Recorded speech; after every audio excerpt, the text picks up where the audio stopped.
ओम जयशंकर. आज आपण ज्यांच्या मार्गदर्शनाखाली एकत्र जमलो आहोत ते म्हणजे आपल्या सर्वांना प्रिय असलेले पप्पाजी म्हणजेच दत्तसूत श्री सुरेश दत्तात्रय पुराणिक. आज त्यांचे संक्षिप्त चरित्र आपण जाणून घेणार आहोत. पप्पांचा जन्म सन 1949 मध्ये अश्विन अमावस्या लक्ष्मीपूजनाच्या शुभ दिवशी शुभवेळी म्हणजे रात्री 7:40 वाजता धाराशिव तत्कालीन उस्मानाबाद जिल्ह्यातील उपळे या गावी त्यांचे अजोळी झाला. बालपणातच त्यांचे मातापितांचे छत्र हरपले. मावशी, मामा, आत्या, काका काकूंकडे प्रत्येकी 1 वर्ष याप्रमाणे 8वी पर्यंत शिक्षण घेतले. त्यानंतर किराणा दुकानात व पिठाच्या गिरणीमध्ये काम करीत मामाजवळ राहून वीरपुरी वालचंद नगर येथे इयत्ता 11वी SSC पर्यंत शिक्षण घेऊन तेथील सरकारी बँकेत 1969 मध्ये क्लार्क म्हणून नोकरी सुरू केली. 1970 मध्ये सणसर बारामती येथील श्री गणेश केसकर यांची मुलगी कुमारी विमल वय वर्ष 14 हिच्याशी विवाहबद्ध होऊन संसार सुरू केला. विवाहाच्या वेळी विमलचे नाव सुरेखा ठेवण्यात आले. या संसारवेलीवर 3 वेळा फुले फुलली, पण ती फुले दुर्दैवाने अल्पायुषी ठरली. काळाच्या करणीने त्यांचा संसार झाकोळून गेला. अपत्य सुखास वंचित असलेल्या सुरेखा माई पप्पाजींना मुलांसाठी दुसरे लग्न करण्यासाठी आग्रह करू लागल्या. तिच्या वडिलांनीही लग्न करण्यास सहमती दिली. त्याचवेळी त्यांच्या बँकेतील सहकारी श्री इनामदार यांनी त्यांना श्री गुरुचरित्र पोथी आणून दिली. आपण गुरुचरित्र पारायण करावे म्हणजे आपले एकही मूल दगावणार नाही असे सांगितले. याप्रमाणे आपण गुरुचरित्र पारायण करून पाहू, नंतर लग्नाचा विचार करू असे पप्पांनी ठरवले. त्याप्रमाणे पारायणास सुरुवात केली. त्यांची श्रद्धा भक्ती फळास पावली आणि माईंना दिवस गेले. 9 महिने पूर्ण व्हायच्या आत पप्पांनी 5 पारायण करण्याचे ठरवले. त्याप्रमाणे 9व्या महिन्यात 5वे पारायण पूर्ण झाले आणि त्यांना कन्यारत्नाची प्राप्ती झाली. नवजात मुलीची प्रकृती नाजूक असल्यामुळे 3 दिवस तिला कापसामध्ये ठेवावे लागले. त्यानंतर 3ऱ्या दिवशी तिने डोळे उघडले आणि हसत जन्मास आली. 1.25 महिन्यात तिची प्रकृती सुधारली. त्यामुळे दोघांचाही दत्तगुरूंवरील विश्वास द्विगुणित झाला आणि त्यांनी गुरुचरित्राचे पारायण पुढे नियमित चालू ठेवले. 11व्या पारायणानंतर एका गुरुवारी पुत्ररत्न जन्मास आले. हे पुत्ररत्न म्हणजे आपल्याला लाभलेला दत्ताचा प्रसाद आहे या श्रद्धेने दत्तगुरूंचा पहिला अवतार म्हणून आपल्या मुलाचे नाव श्रीपाद ठेवले. श्री गुरुचरित्राचे अखंड पारायण सुरू ठेवले. पारायणाची 21 आवर्तने पूर्ण झाली आणि श्री नरसिंह सरस्वती स्वामी महाराज यांनी स्वप्नात दर्शन दिले. याच स्वप्नामध्ये त्यांना सातारा रोडवरील मंदिराच्या गाभाऱ्यातील त्रिमूर्ती दत्तमूर्ती आणि विहिरीजवळ झाडाखाली बसलेले श्री शंकर महाराज यांचे दर्शन झाले. श्री दत्तगुरूंनी त्यांना झाडाखाली बसलेल्या श्री शंकर महाराज यांना भेटण्यास सांगितले. पप्पांनी विनम्र भावाने दत्तगुरूंना म्हणाले की तुम्ही स्वतः पाठीशी असताना मी कोणाकडे का जावे. यावर श्री दत्तगुरू उत्तरले, तो आणि मी एकच आहोत, तू एकदा जाऊन ये. हा स्वप्नदृष्टांत पप्पांनी त्यांचे भाचे जावई पोलीस अधिकारी श्री शशांक जोशी यांना सांगितला. जावयांनी श्री शंकर महाराज हे दत्ता अवतारीच आहेत, तुम्ही जाऊन खात्री करून घ्या असे सांगितले. पण पप्पांनी या सर्व गोष्टींकडे दुर्लक्ष करून प्रत्यक्ष दत्त भेटीसाठी पारायण चालू केले. 31वे आवर्तन पूर्ण झाले त्यावेळी पप्पा विश्वेश्वर बँकेत कामाला होते. बँकेला धनकवडी येथे शाखा काढावयाची होती म्हणून RBIला माहिती देण्यासाठी आणि प्राथमिक सर्वे करण्यासाठी पप्पा बँकेतील R.K. शहा यांना घेऊन धनकवडी गावाचे तत्कालीन सरपंच श्री बापूसाहेब धनकवडे यांना भेटण्यासाठी जात असताना शंकर महाराज मठाजवळ पोहोचले. तेव्हा श्री शहा म्हणाले, साहेब, हा मठ जागृत स्थान आहे, आपण दर्शन घेऊन जाऊ. पप्पांनी स्वप्नात हाच परिसर पाहिला होता आणि श्री शहांची इच्छा म्हणून पप्पा मठात गेले. तेथे दुपारची आरती चालू होती, म्हणून पप्पा गाभाऱ्यात मूर्तीकडे सतत पाहत राहिले. तेथे श्री दत्ताची मूर्ती होती. आरती घेऊन बाहेर आले तेव्हा 7-8 लोक बाहेर होते आणि झाडाखाली श्री शंकर महाराज बसलेले दिसले. पप्पा त्यांना दुरून खूप वेळ पाहत होते. दर्शन घेतेवेळी श्री शंकर महाराजांनी पप्पांना सांगितले, मॅनेजर साहेब, दर गुरुवारी येत जा. पप्पा म्हणाले, बाबा, दुपारी 12 वाजता बँक चालू असते. आज बँकेचे काम आहे म्हणून दुपारी आलो. यावर महाराज म्हणाले, दर गुरुवारी 6 नंतर बँक बंद झाल्यावर येत जा. तेव्हापासून पप्पाजी दर गुरुवारी सायंकाळी 6 ते 6:15 पर्यंत मठात जाऊ लागले. तेथे दुसऱ्याच गुरुवारी मठामध्ये परमपूज्य अण्णा अभ्यंकर यांची भेट झाली आणि महाराजांच्या विषयी माहिती मिळाली. तेथूनच पप्पाजींच्या मनात महाराजांविषयी अत्यंतिक ओढ निर्माण झाली आणि पप्पाजी नियमितपणे मठात जाऊ लागले. पुढे पप्पांनी गाणगापूरला जायचे ठरवले. तिथे श्री देशपांडे महाराज यांची भेट झाली. तेव्हापासून प्रत्येक पौर्णिमेला पप्पाजी गाणगापूरला जाऊ लागले. दर पौर्णिमेला सकाळी केशरलेपन पूजा होत असे. पहिलीच पौर्णिमा होती. केशरलेपन झालं. तेथील पुजाऱ्याने दर्शन घेण्यास सांगितले आणि निर्गुण पादुका पुढे केल्या. त्या क्षणी अचानकपणे पप्पाजींनी आपले मस्तक निर्गुण पादुकांवर ठेवले. पुजारी रागावले, पण पप्पाजी त्यांच्याकडे दुर्लक्ष करून बाहेर पडले. त्या क्षणी त्यांच्या मनातील मद, मत्सर, मोह, माया, राग, लोभ लोप पावले होते. या पप्पाजींच्या जीवन प्रवासात त्यांची पत्नी सौ सुरेखामाई यांनी पप्पाजींना मोलाची साथ दिली. वयाच्या 14व्या वर्षापासून त्यांच्यावर संसाराची जबाबदारी आली.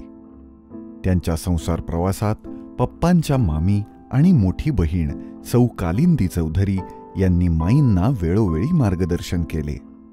पप्पांच्या नोकरीच्या माध्यमातून वेळोवेळी झालेला त्रास त्यांनी अत्यंत सोशीपणे सहन केला.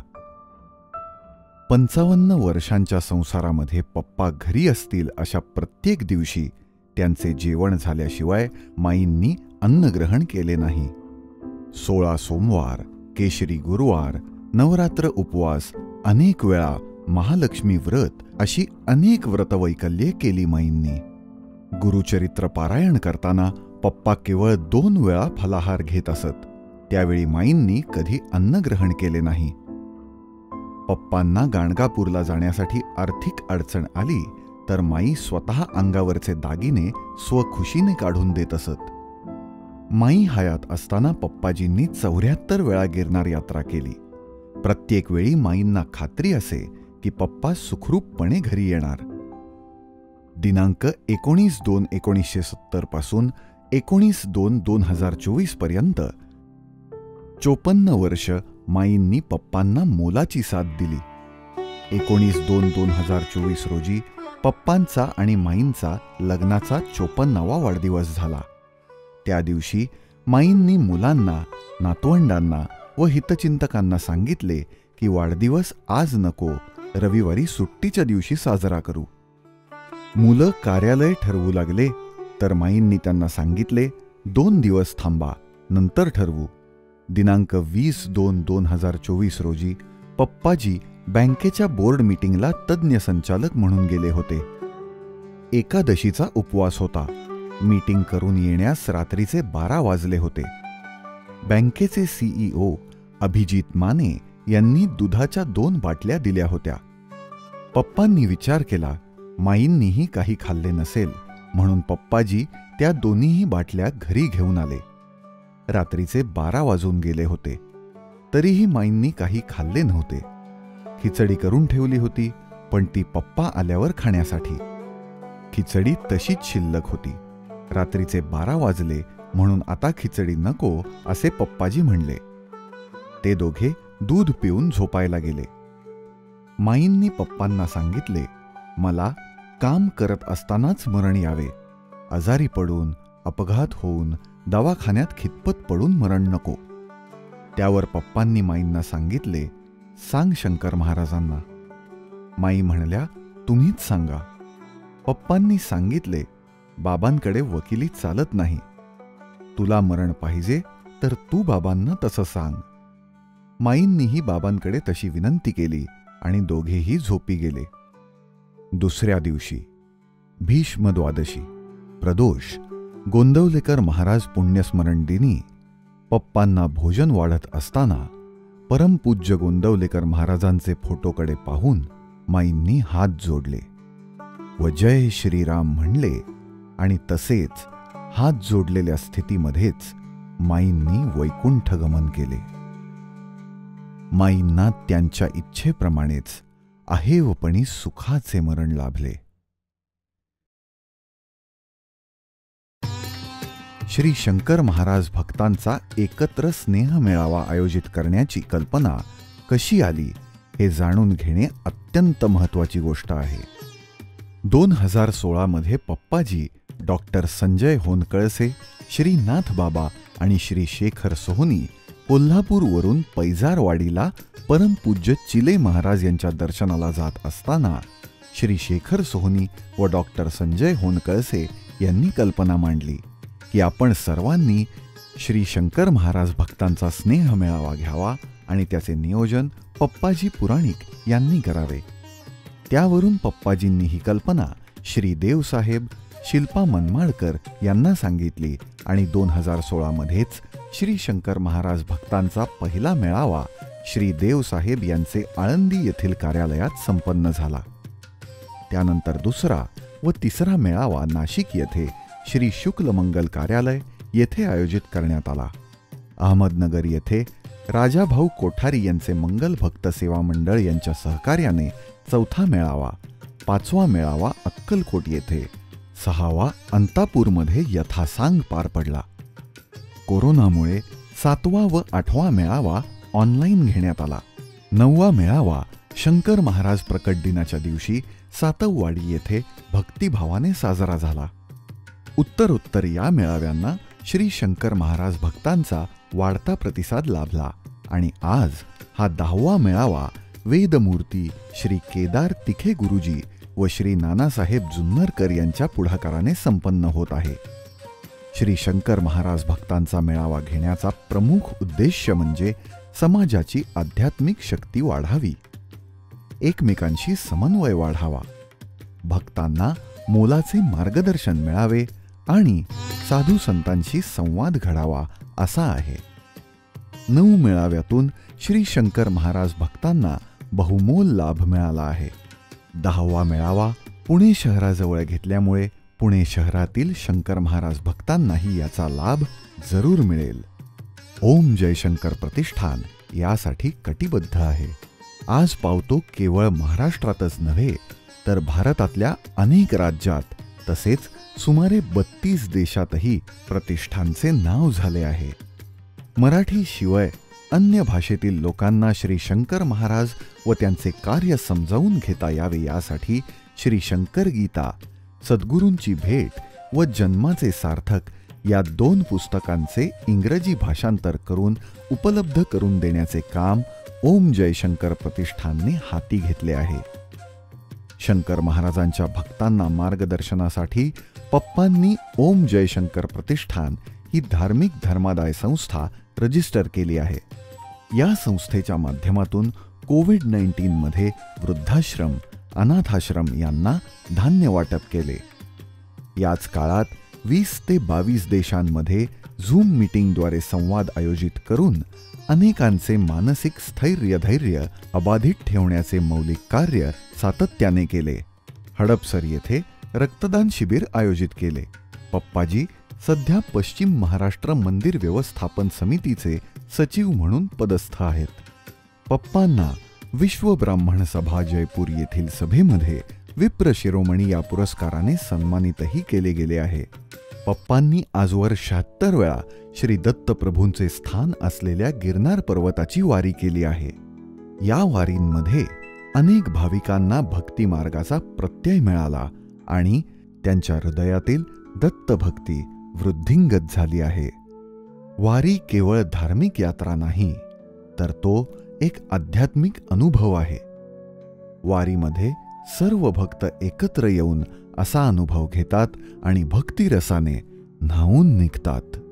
पप्पांनी 75 वर्षांची अभूतपूर्व यात्रा पूर्ण करून त्यांच्या जीवनाचा अमृत महोत्सवाचा टप्पा पार केला आहे.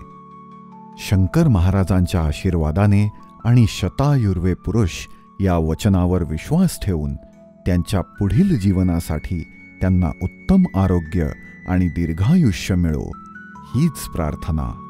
ओम जय शंकर.